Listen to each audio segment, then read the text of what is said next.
안녕하세요. 최근 한국 금융시장에서 가장 흥미로운 현상 하나가 나타나고 있습니다.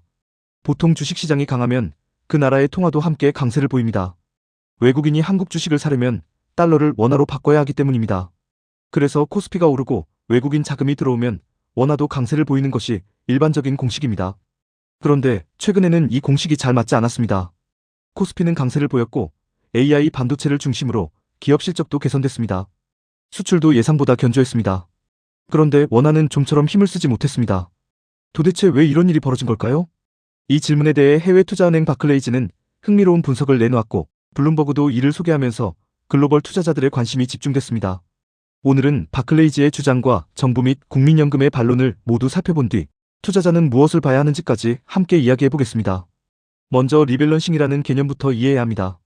어렵게 들리지만 원리는 아주 간단합니다.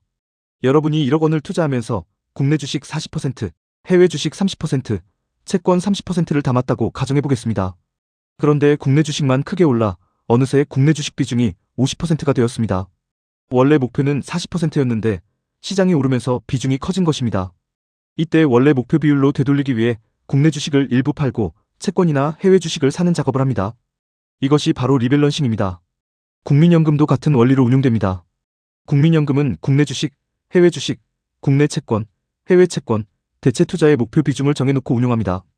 그런데 최근 국내 주식이 크게 오르면서 국내 주식 비중이 목표보다 높아졌습니다. 원칙대로라면 일부를 매도하고 다른 자산으로 옮겨야 합니다. 여기서 바클레이즈의 분석이 시작됩니다.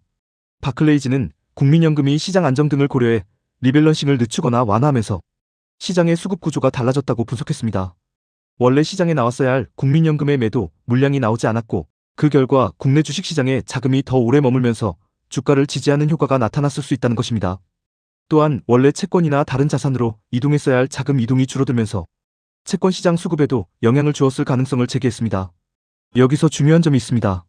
이것은 바클레이즈의 분석입니다. 확정된 사실이 아닙니다. 채권 금리는 미국의 금리 수준, 국채 발행 규모, 물가 전망, 경기 전망 등 다양한 요인의 영향을 동시에 받기 때문입니다. 그럼에도 시장이 바클레이즈 분석에 주목한 이유는 국민연금의 규모 때문입니다.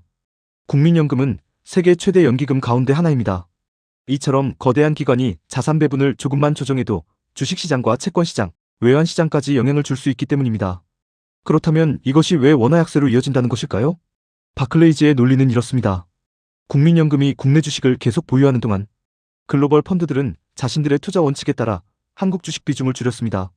외국인 투자자가 한국 주식을 팔면 원화를 달러로 바꾸는 거래가 발생합니다. 이 과정이 반복되면서 원화 약세 압력이 커졌다는 것입니다. 하지만 여기에는 반론도 있습니다. 정부와 국민연금은 리밸런싱을 지나치게 단순하게 해석해서는 안 된다고 설명했습니다. 국민연금은 국내 주식만 보고 움직이는 기관이 아닙니다. 해외 주식과 채권, 대체 투자까지 포함한 전체 포트폴리오를 고려하며 리밸런싱도 시장 충격을 최소화하기 위해 장기간에 걸쳐 분산해서 진행합니다. 또한 원달러 환율은 미국 금리, 달러 강세, 국제유가, 지정학적 위험 등 글로벌 변수의 영향을 훨씬 크게 받는다고 설명했습니다. 실제로 미국의 금리가 높아지면 전 세계적으로 달러 선호 현상이 나타납니다. 한국만의 문제가 아니라 다른 아시아 통화도 함께 약세를 보이는 경우가 많습니다. 결국 바클레이즈는 국내 수급 요인을 강조했고 정부는 글로벌 요인이 더 중요하다고 본 것입니다. 저는 이 두 주장 가운데 하나만 맞다고 보기는 어렵다고 생각합니다. 글로벌 달러 강세가 원화의 큰 방향을 결정했다면 국민연금, 리밸런싱과 같은 국내 수급 요인은 그 움직임을 더 크게 만들거나 반대로 완화하는 역할을 했을 가능성이 있습니다. 즉, 큰 흐름은 글로벌 변수, 세부적인 움직임은 국내 수급이 결정했을 수 있다는 것입니다. 그렇다면 앞으로 투자자는 무엇을 봐야 할까요? 첫째, 국민연금의 실제 리밸런싱 진행 여부입니다. 둘째, 외국인 투자자의 순매수와 순매도 흐름입니다. 셋째, 미국 연방준비제도의 금리 정책입니다. 넷째, 달러 강세가 계속될지 여부입니다.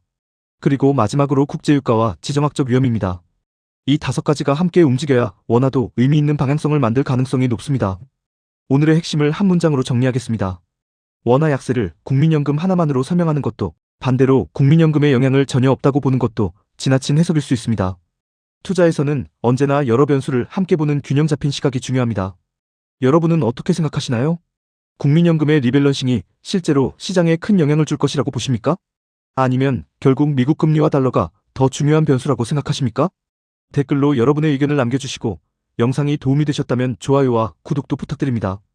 감사합니다.